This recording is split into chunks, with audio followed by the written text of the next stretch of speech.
পাকিস্তানের বিমান হামলায় আফগানিস্তানে ব্যাপক প্রাণহানি, জঙ্গি দমনের অজুহাত ইসলামাবাদের ছেড়ে দেবে কি কাবুল? ইরান নিয়ে ভয়ঙ্কর চক্রান্ত ফাঁস, আলী খামেনি এবং তার ছেলেকে হত্যার পরিকল্পনা চূড়ান্ত, নারাজ কেন ট্রাম্পের উপদেষ্টারা? ইসরায়েল পুরো মধ্যপ্রাচ্য দখলে নিলেও আপত্তি নেই, মার্কিন রাষ্ট্রদূতের মন্তব্যে চাঞ্চল্য, এমন ইঙ্গিত আছে কি বাইবেলে? আসসালামু আলাইকুম, দেখছিলেন বাংলাভিশন ওয়ার্ল্ড নিউজ হেডলাইন। এবারে পুরো সংবাদ। আফগানিস্তানের নানগারহার এবং পাকতিকায় সম্ভাব্য জঙ্গি অবস্থানে বিমান ও ড্রোন হামলা চালিয়েছে পাকিস্তান। নিহত হয়েছে শিশুসহ অন্তত 18 জন। বরাবরের মতোই সন্দেহভাজন জঙ্গিদের পেছনে ভারত আর আফগানিস্তানের মদদের অভিযোগ তুলেছে ইসলামাবাদ। এই মাসের শুরুতে ইসলামাবাদের শিয়া মসজিদে আত্মঘাতী বিস্ফোরণ আর গত কয়েকদিনে পাকিস্তানে একাধিক সন্ত্রাসী হামলার ধারাবাহিকতায় রক্তাক্ত হল আফগানিস্তান। পাল্টা জবাবের হুঁশিয়ারি দিয়েছে আফগানিস্তান। এই ঘটনা কি আবার দুদেশের রক্তক্ষয়ী সংঘাতের ইঙ্গিত দিচ্ছে? শহীদ আরাফাতের ডেস্ক রিপোর্টে থাকছে বিস্তারিত। আবারও আফগানিস্তানের মাটিতে পাকিস্তানের হামলা, পাক আফগান বড় ধরনের সংঘাতের শঙ্কা। শনিবার মধ্যরাতের পর আফগানিস্তানের সীমান্তবর্তী এলাকা নাঙ্গারহার ও পাকুটিয়ায় সন্ত্রাসীদের 7টি ঘাঁটি লক্ষ্য করে বিমান হামলা চালায় পাকিস্তান। এতে মুহূর্তেই বিধ্বস্ত হয় ওই এলাকার বাড়িঘর, শিক্ষা প্রতিষ্ঠান। নারী শিশুসহ হতাহত হয় আফগান নাগরিক। ইসলামাবাদের দাবি, ওই এলাকায় পাকিস্তান তেহরিকি তালিবান বা টিটিপি এবং ইসলামিক স্টেট খোরাসানের ঘাঁটি লক্ষ্য করে বিমান হামলা চালানো হয়। সম্প্রতি পাকিস্তানের ইসলামাবাদে একটি শিয়া মসজিদ এবং 52তে আত্মঘাতী হামলা চালায় আইএস সদস্যরা। ওই হামলার প্রতিশোধ নিতেই নাঙ্গারহার ও পাকুটিয়ায় হামলা চালিয়েছে পাকিস্তান, দাবি দেশটির তথ্য মন্ত্রণালয়ের। পাকিস্তান সরকার বারবার দাবি করে আসছে, সম্প্রতি দেশটিতে ঘটে যাওয়া প্রতিটি আত্মঘাতী ও সন্ত্রাসী হামলার পেছনে আফগানিস্তান ও ভারতের সন্ত্রাসীদের মদদ রয়েছে। বিশেষ করে ইসলামাবাদের একটি শিয়া মসজিদে হামলার পর দায় স্বীকার করে ইসলামিক স্টেট আইএস। এছাড়া শনিবার পাকিস্তানের খাইবার পাখতুনখোয়া প্রদেশের 52 জেলায় সামরিক অভিযানের সময় আত্মঘাতী হামলায় 2 সেনা সদস্য নিহত হয়। এসব হামলার পেছনে পাকিস্তান তেহরিকি তালিবান এবং ইসলামিক স্টেট খোরাসানের দিকে অভিযোগের আঙুল তুলে পাকিস্তান সরকার। পাকিস্তানের দাবি বরাবরই অস্বীকার করে হামলার তীব্র নিন্দা জানিয়েছে আফগান সরকার। কড়া হুঁশিয়ারি দিয়েছে আফগানিস্তানের প্রতিরক্ষা মন্ত্রণালয়। এটি আফগানিস্তানের সার্বভৌমত্ব লঙ্ঘনের শামিল দাবি করে হামলার জবাবে পাল্টা হামলার হুমকি দেয় মন্ত্রণালয়টি। জানায়, নারী ও শিশু হত্যার বদলা যথাসময়ে নেওয়া হবে। স্থানীয় আফগান নাগরিকরা জানিয়েছে, রমজান মাসের পবিত্রতার কথা চিন্তা করে এই ধরনের হামলা থেকে পাকিস্তানকে বিরত থাকা উচিত। এই রমজান মাসের সময় পাকিস্তান ভয়াবহ এক হামলা চালিয়েছে। নারী শিশু কেউ ওদের হামলা থেকে রক্ষা পায়নি। এটা নির্ঘাত সন্ত্রাসী কার্যক্রম। গত রাতে আমি ভেবেছি আর বেঁচে ফেরা সম্ভব নয়। যখন হামলা হয় তখন 12টার কাছাকাছি বাজে। হয়তো আমি প্রথমে ভেবেছি ভূমিকম্প হচ্ছে। সবাই বাড়ির বাইরে বেরিয়ে পড়ে, দফায় দফায় হামলা চালায় তারা। আমি বাড়ি ফেরার পর দেখি বেশিরভাগ নিহত হয়েছে, মাত্র একজন অক্ষত ছিল। গত বছর অক্টোবরে দুই পক্ষের রক্তক্ষয়ী সংঘর্ষে বহু মানুষ হতাহত হয়। পরে একটি নড়বড়ে চুক্তি হলেও তা স্থায়ী যুদ্ধবিরতিতে রূপ নেয়নি। নতুন করে পাকিস্তানের এই হামলার পর আফগানিস্তান খুব দ্রুত পাল্টা হামলা চালাবে শঙ্কা বিশ্লেষকদের। শহীদ আরাফাত, বাংলাভিশন নিউজ ডেস্ক। এদিকে ভারতে হামলা চক্রান্তের অভিযোগে পশ্চিমবঙ্গ এবং তামিলনাড়ু থেকে সন্দেহভাজন এক বাংলাদেশি সহ অন্তত 8 জনকে গ্রেফতার করা হয়েছে। আটককৃতরা বাংলাদেশ এবং পাকিস্তানের সঙ্গে সংশ্লিষ্ট বলে দাবি করেছে পুলিশ। তামিলনাড়ুর তিরুপ্পুর জেলার পোশাক কারখানা থেকে 6 জন, পশ্চিমবঙ্গ থেকে আরও 2 জনকে গ্রেফতার করা হয়। তাদের কাছ থেকে জাল আধার কার্ড, 8টি মোবাইল, 16টি সিম জব্দ করা হয়েছে। পুলিশ জানিয়েছে, এদের মধ্যে অন্তত 1 জন বাংলাদেশের। জিজ্ঞাসাবাদের জন্য তাদের দিল্লি পুলিশের কাছে হস্তান্তর করা হয়েছে। তামিলনাড়ু থেকে গ্রেফতারকৃতরা হচ্ছে মিজানুর রহমান, মোহাম্মদ সাবাদ, ওমর, মোহাম্মদ লিটন, মোহাম্মদ শহীদ, মোহাম্মদ উজ্জ্বল। অভিযুক্তরা গ্রেফতারের 10 দিন আগে কাশ্মীরের স্বাধীনতা এবং গণহত্যার বন্ধের দাবিতে দিল্লি এবং কলকাতায় মেট্রো স্টেশন সহ একাধিক এলাকায় পোস্টার লাগিয়েছেন। পুলিশের দাবি, গত 6 ফেব্রুয়ারি পাকিস্তানের ইসলামাবাদে শিয়া মসজিদে আত্মঘাতী বোমা হামলায় অন্তত 31 জনকে হত্যার প্রতিশোধ নেওয়ার পরিকল্পনা চলছিল। বলা হচ্ছে, এতে মদত দিচ্ছিল পাকিস্তানের গোয়েন্দা সংস্থা আইএসআই আর বাংলাদেশের জঙ্গি গোষ্ঠী। শনিবার সন্ত্রাসী হামলা সংক্রান্ত গোয়েন্দা সতর্কতার পর 8 জনকে গ্রেফতার করা হয়েছে। পাঞ্জাব এবং কাশ্মীর থেকে বিপুল পরিমাণ বিস্ফোরকও জব্দ করেছে পুলিশ। ইরান ঘিরে সমরসজ্জায় পূর্ণমাত্রায় যুদ্ধ প্রস্তুতির পাশাপাশি কূটনৈতিকভাবে বিরোধ নিষ্পত্তিতে আন্তরিকতার বার্তা দেওয়া যুক্তরাষ্ট্রের ঘৃণ্য কারসাজি ফাঁস করে দিয়েছে একাধিক গণমাধ্যম। বলা হচ্ছে, ইরানের সর্বোচ্চ নেতা আয়াতুল্লাহ আলী খামেনি এবং তার ছেলেকে হত্যার নীল নকশা চূড়ান্ত করেছে মার্কিন প্রেসিডেন্ট ডোনাল্ড ট্রাম্প। এতে বাধা হয়ে দাঁড়িয়েছেন খোদ ট্রাম্পের উপদেষ্টারা। ইরাকে হামলার তুলনায় ব্যাপক প্রস্তুতির পরও কেন ইরানের ক্ষেত্রে সমর্থন পাচ্ছেন না ডোনাল্ড ট্রাম্প, বরং তাকে চেয়ার বাঁচাতে মনোযোগী হতে বলছেন কেন উপদেষ্টারা? বিস্তারিত মীর ফজলে রাব্বির ডেস্ক রিপোর্টে। ইরানকে ঘিরে যুক্তরাষ্ট্রের সামরিক উপস্থিতি এখন আর শুধু সংকেত নয়, বরং পূর্ণমাত্রার যুদ্ধের প্রস্তুতির অংশ। মধ্যপ্রাচ্যে ইতিহাসের ব্যয়বহুল পদক্ষেপ নিচ্ছেন মার্কিন প্রেসিডেন্ট ডোনাল্ড ট্রাম্প। ইতোমধ্যে দেশটির সশস্ত্র বাহিনী এমন প্রস্তুতি নিয়েছে যা 2003 সালে ইরাকে হামলার আগের প্রস্তুতিকেও ছাড়িয়ে গেছে। আয়াতুল্লাহ আলী খামেনির দেশকে যে কোনো মূল্যে হাতের মুঠোয় আনতে এবং দেশটির শাসন ব্যবস্থার পরিবর্তন বা রেজিম চেঞ্জ চান ট্রাম্প। সম্প্রতি ইরান সংকট নিয়ে ট্রাম্পের অবস্থানের গুরুত্বপূর্ণ ইঙ্গিত পাওয়া গেছে মার্কিন সংবাদ মাধ্যম এক্সিওসের এক প্রতিবেদনে। মধ্যপ্রাচ্যে যুক্তরাষ্ট্রের ক্রমবর্ধমান নৌ ও সামরিক উপস্থিতির মাঝে খামেনি ও তার উত্তরসূরিকে হত্যায় মার্কিন প্রেসিডেন্টের পরিকল্পনার বিষয়ে ইঙ্গিত দিয়েছে সংবাদ মাধ্যমটি। 20 ফেব্রুয়ারি প্রকাশিত সেই প্রতিবেদনে বলা হয়েছে, তেহরান যদি ওয়াশিংটনের দাবি না মানে তাহলে ইরানের সর্বোচ্চ নেতা আয়াতুল্লাহ আলী খামেনি, তার ছেলে ও সম্ভাব্য উত্তরসূরি হিসেবে বিবেচিত মোস্তফা খামেনি এবং দেশটির ক্ষমতাসীন অন্যান্য নেতাদের হত্যার পরিকল্পনাও রয়েছে ট্রাম্পের। সাম্প্রতিক গোয়েন্দা তথ্য ও সংবাদ প্রতিবেদন থেকে পাওয়া তথ্য মতে 86 বছর বয়সী আলী খামেনি তেহরানেই আছেন। সবশেষ ফেব্রুয়ারি মাসের শুরুতে তাকে জনসমক্ষে দেখা গেছে। তবে যুক্তরাষ্ট্রের সামরিক উপস্থিতির কারণে তার চলাফেরা এবং অবস্থানের নিরাপত্তা বহুগুণ বাড়িয়ে দেওয়া হয়েছে।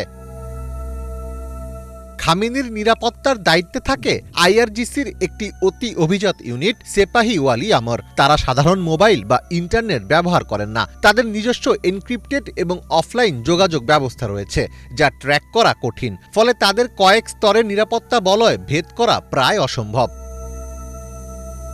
এরপরও খামেনির ওপর কোনো আঘাত আসলে পুরো মধ্যপ্রাচ্য জুড়ে অস্থিরতা শুরু হবে। খামেনিকে হত্যা করলে তা ইরানিদের মধ্যে প্রচণ্ড ক্ষোভ তৈরি করতে পারে। ফলে এমন অবস্থায় ডোনাল্ড ট্রাম্পকে সতর্ক থাকার পরামর্শ দিচ্ছেন তার সহকারীরা। 21 ফেব্রুয়ারি ব্রিটিশ সংবাদ মাধ্যম রয়টার্সের বরাত দিয়ে এ তথ্য জানিয়েছে দ্য জেরুজালেম পোস্ট।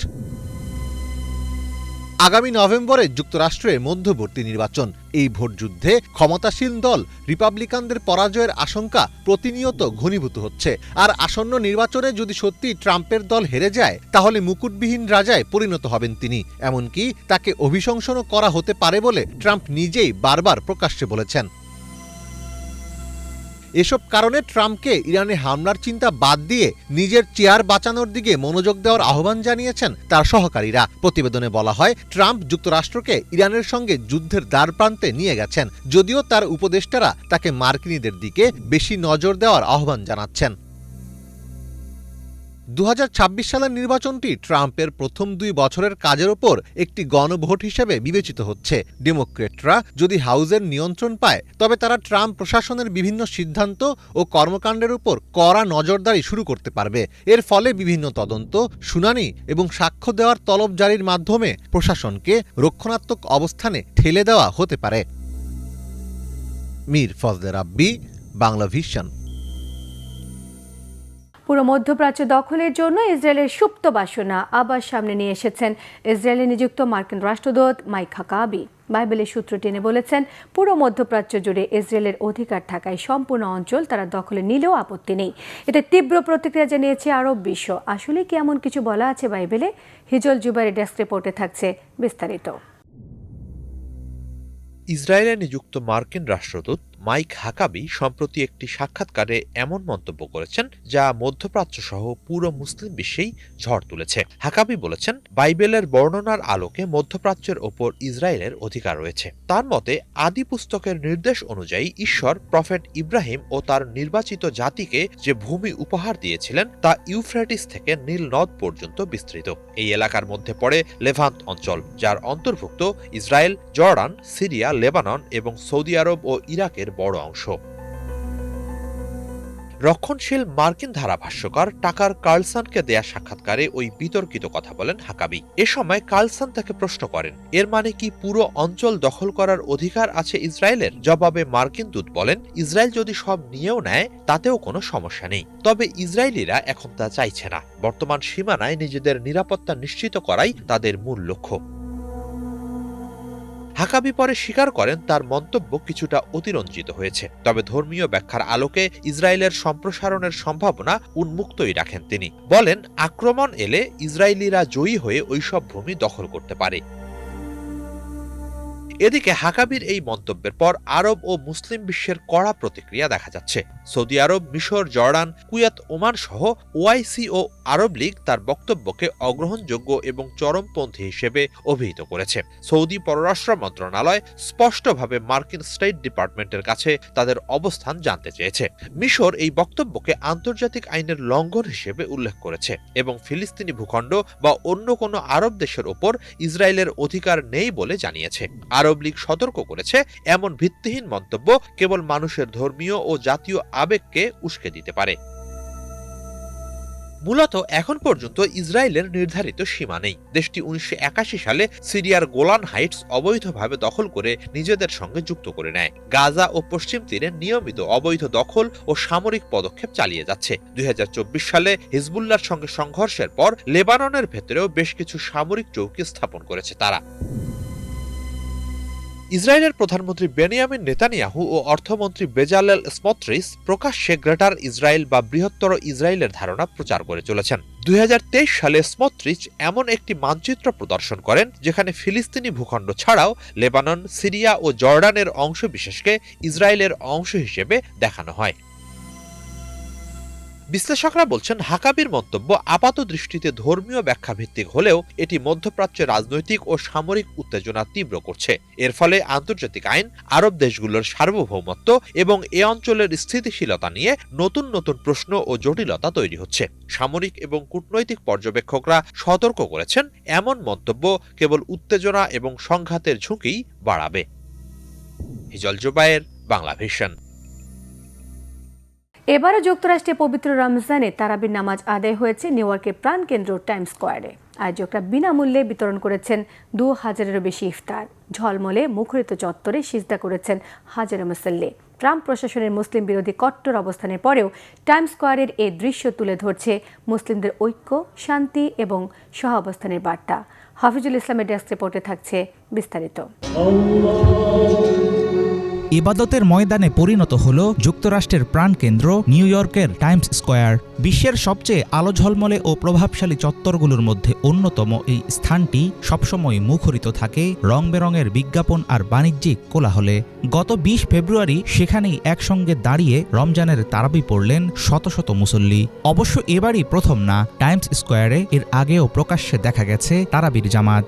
নগরীর সবচেয়ে আলোচিত স্থানে সিজদায় নত হাজারো মুসলিমের নামাজের দৃশ্য ছড়িয়েছে শান্তির বার্তা। সাম্প্রতিক সময়ে আমেরিকার নানা জায়গায় বিচ্ছিন্নভাবে চাপের শিকার হচ্ছেন স্থানীয় মুসলমানরা। এমন অভিযোগ থাকলেও টাইমস স্কোয়ারে নামাজ আদায়ের ঘটনা সামনে আনছে ধর্মীয় সম্প্রীতির চমৎকার এক চিত্র। এখানে পঞ্চমবারের মতো এই আয়োজন করতে পেরে আমরা কৃতজ্ঞ। নিউ ইয়র্ক সিটি আমাদের আবারও অনুমতি দিয়েছে। এখন পর্যন্ত কেউ আমাদের কার্যক্রম বন্ধ করে দেয়নি। আমরা এখনো বেশ জোরে সোরে এগিয়ে যাচ্ছি, আলহামদুলিল্লাহ। নিউ ইয়র্ক সিটির বিল্ডিং বিভাগ এবং এনওয়াইপিডি এখানে এসে আমাদের সহায়তা করছে। আমরা সামনে আরো অনেক বছর সফলভাবে এই আয়োজন চালিয়ে যেতে চাই। আয়োজকদের পক্ষ থেকে জানানো হয়, অনুষ্ঠানের দিন বিতরণ করা হয়েছে প্রায় 2000 বিনামূল্যের ইফতার। রোজাদাররা ছাড়াও যে কেউ নিতে পেরেছে সেই খাবার। ফলে ধর্মীয় ইবাদতের উপলক্ষ ছাড়িয়ে এটি হয়ে দাঁড়ায় একটি মানবিক উদ্যোগ। বহু জাতি ধর্মের নিউ ইয়র্কে সকলের জন্য উন্মুক্ত আয়োজনটি হয়ে ওঠে সামাজিক সহাবস্থানের সুন্দর দৃষ্টান্ত। এখানে এসে মানুষকে খাবার দিতে পারা, বিশেষ করে কেউ যদি গৃহহীন হয় তারাও এখানে এসে বিনামূল্যে খাবার খেতে পারেন। এই ব্যাপারটা খুবই গুরুত্বপূর্ণ। বিনামূল্যে খাবার খেতে মুসলমান হওয়ার দরকার নেই। আমরা একসঙ্গে রুটি ভাগাভাগি করে খাই, আন্তরিকতা ও ভালোবাসা দেয়া নেওয়া হয়। এটাই এরকম আয়োজনের সবচেয়ে সুন্দর দিক। কেউ যদি ইসলাম সম্পর্কে না জানে, আমরা ভালো উদাহরণ দিয়ে দেখাতে চাই ইসলাম আসলে কি। আমরা কোরআনের বার্তা যতটা সম্ভব সুন্দরভাবে ছড়িয়ে দিতে চাই। রমজান মাসে এশার নামাজের পর আদায় করা বিশেষ নামাজকে তারাবি বলা হয়। সারা বিশ্বের মুসলমানরা এই মাসে আল্লাহর ইবাদতে দিয়ে থাকেন বাড়তি মনোযোগ।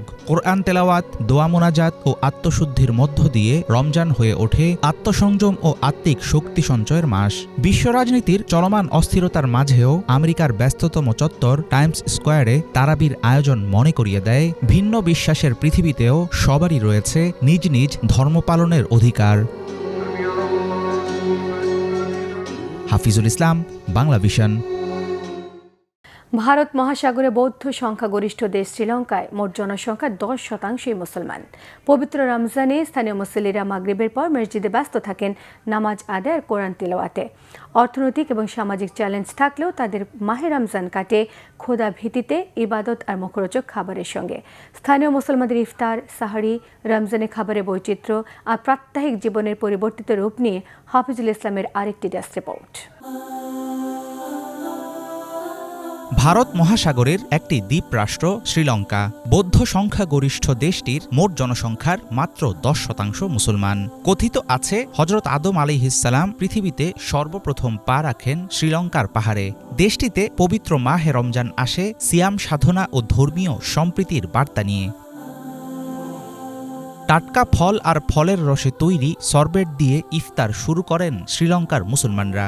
ইফতারে হালকা ধরনের খাবার খাওয়া এখানকার রীতি। অঞ্চল ও জাতিভেদে আছে খাবারের ভিন্নতা। সুগন্ধি মশলাদার আইটেমে শ্রীলঙ্কানদের জুরি মেলা ভার। শ্রীলঙ্কান ইফতারের তালিকায় খুবই জনপ্রিয় আইটেম আদিক রুটি নামের এক ধরনের রুটি। সঙ্গে থাকে নারকেল দুধ, মরিচ ও পুদিনা দিয়ে তৈরি তরকারি। কাঞ্জি নামের ভাত দিয়ে রান্না করা এক ধরনের বিশেষ জাউ বা স্যুপের আছে বেশ কদর। ইফতারের পর আছে রাইস কেক, কোরানো নারকেল ও মধু দিয়ে তৈরি পানিপল, দোসা, ইডলি, মুরুক্কু খাওয়ার প্রচলন। কেসারি, কোকিস ও আলুয়ার মতো পদ শ্রীলঙ্কান টেবিলের প্রিয় খাবার। ইফতার টেবিলে থাকে সামোসা, বিরিয়ানি, পাকোড়ার মতো ঐতিহ্যবাহী খাবার। কখনো খাওয়া হয় ফালুদা, ফিরনি, জালেবি, মাসকাটের মতো নানা রকম মিষ্টির পদ। ভাত, ঝাল মাংসের তরকারি, ডাল, সবুজ সালাদ, মাল্যম ও ডুবো তেলে ভাজা লাল মরিচ খাওয়া হয় দেশটির সব অঞ্চলে। মাগরিব নামাজের পর স্থানীয়রা ব্যস্ত হয়ে পড়েন কোরআন তেলাওয়াতে। মসজিদগুলোতে রমজানে থাকে নারীদের নামাজ আদায়ের জন্য আলাদা ব্যবস্থা। পুরো মাস জুড়ে মসজিদগুলো ভরে থাকে মুসল্লিদের পদচারণায়। চলমান অর্থনৈতিক সংকট, জাতিগত কোন্দল ও অভ্যন্তরীণ নানা কারণে আগের মতো নেই রমজানের উৎসব মুখরতা। তবে ধীরে ধীরে সামলে ওঠার চেষ্টা করছে দেশটির প্রশাসন ও জনসাধারণ। সীমিত হলেও আসছে সাফল্য। এত কিছুর পরেও আনন্দ আর ক্ষুধাভীতির মধ্য দিয়েই কাটে শ্রীলঙ্কানদের রমজান। হাফিজুল ইসলাম, বাংলা ভিশন। তুরস্কের ঐতিহাসিক এবং অন্যতম দর্শনীয় স্থান নীল মসজিদ, যা সুলতান আহমেদ মসজিদ নামেও পরিচিত, শুধু স্থাপত্যশৈলী নয়, ইসলামী সংস্কৃতি এবং ঐতিহ্যের এক অনন্য নিদর্শন এটি। দেশে দেশে মসজিদের আজকের পর্বে থাকছে ইস্তাম্বুলের নীল মসজিদের বর্ণনা। তুরস্কের ঐতিহাসিক নগরী ইস্তাম্বুলের প্রাণকেন্দ্রে অবস্থিত নীল একটি মসজিদ, যা সুলতান আহমেদ মসজিদ নামেও পরিচিত, এক বিস্ময়কর স্থাপত্য ও ইসলামী সংস্কৃতির প্রতীক।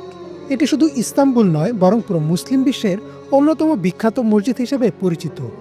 অপূর্ব নীল রঙের টাইলস ও 6টি উঁচু মিনার সহ এই মসজিদ তার সৌন্দর্য, ইতিহাস ও আধ্যাত্মিক গুরুত্বের জন্য বিশ্বের পর্যটকদের আকর্ষণ করে আসছে। সুলতান আহমেদ মসজিদের ইতিহাস শুরু হয় 17শো শতাব্দীর শুরুতে, যখন ওসমানীয় সুলতান প্রথম আহমেদ এটি নির্মাণের নির্দেশ দেন। 1609 থেকে 1616 সালের মধ্যে নির্মিত এই মসজিদ উসমানীয় স্থাপত্যশৈলীর এক অসাধারণ দৃষ্টান্ত। মসজিদটি মূলত সুলতান আহমেদের ব্যক্তিগত উদ্যোগে নির্মিত হয়েছিল, যা তার শাসনামলের অন্যতম বড় কীর্তি হিসেবে গণ্য হয়। তবে দুঃখজনকভাবে মসজিদ নির্মাণ কাজ সম্পন্ন হওয়ার পরপরই ১৬১৭ সালে সুলতান আহমেদ মৃত্যুবরণ করেন এবং তাকে এই মসজিদের সংলগ্ন সমাধিতে সমাহিত করা হয়। সুলতান আহমেদ মসজিদ শুধু নামেই নয়, এর অভ্যন্তরীণ নকশাও এক অনন্য শৈল্পিক নিদর্শন। মসজিদের দেয়ালে প্রায় ২০,০০০ হাতে তৈরি নীল রঙের ইজনিক টাইলস ব্যবহার করা হয়েছে, যা সূর্যের আলোয় এক অপূর্ব দৃশ্য সৃষ্টি করে। এর বিশাল গম্বুজ ও ৬টি সুউচ্চ মিনার মসজিদটির আকাশচুম্বী সৌন্দর্যকে আরও বাড়িয়ে তুলেছে। মসজিদের প্রধান নামাজের ঘরটি বিশাল ও খোলা, যেখানে একসঙ্গে হাজার হাজার মুসল্লি নামাজ আদায় করতে পারেন। অভ্যন্তরীণ স্থাপত্যশৈলীতে উসমানীয় ও বাইজেন্টাইন শিল্পের সংমিশ্রণ দেখা যায়, যা একে ইস্তাম্বুলের অন্যতম দর্শনীয় স্থাপত্যে পরিণত করেছে। এই মসজিদ ইসলামী সংস্কৃতি ও ধর্মীয় চেতনার প্রতীক হিসেবে গুরুত্বপূর্ণ ভূমিকা পালন করে। প্রতিদিন এখানে হাজারো মুসল্লি নামাজ আদায় করতে আসেন, পাশাপাশি পর্যটকরাও এর সৌন্দর্য ও ইতিহাসের সাক্ষী হতে ভিড় করেন। এই নীল মসজিদ শুধুমাত্র উপাসনালয় নয়, এটি উসমানীয় সাম্রাজ্যের গৌরবময় ঐতিহ্যের একটি পরিচায়ক। আজও ইস্তাম্বুলের নীল মসজিদ তার প্রাচীন ঐতিহ্য ও নান্দনিক সৌন্দর্য নিয়ে দাঁড়িয়ে আছে। এটি ইসলামী স্থাপত্যের এক উজ্জ্বল নিদর্শন এবং বিশ্বের অন্যতম সুন্দর মসজিদ হিসেবে সমাদৃত।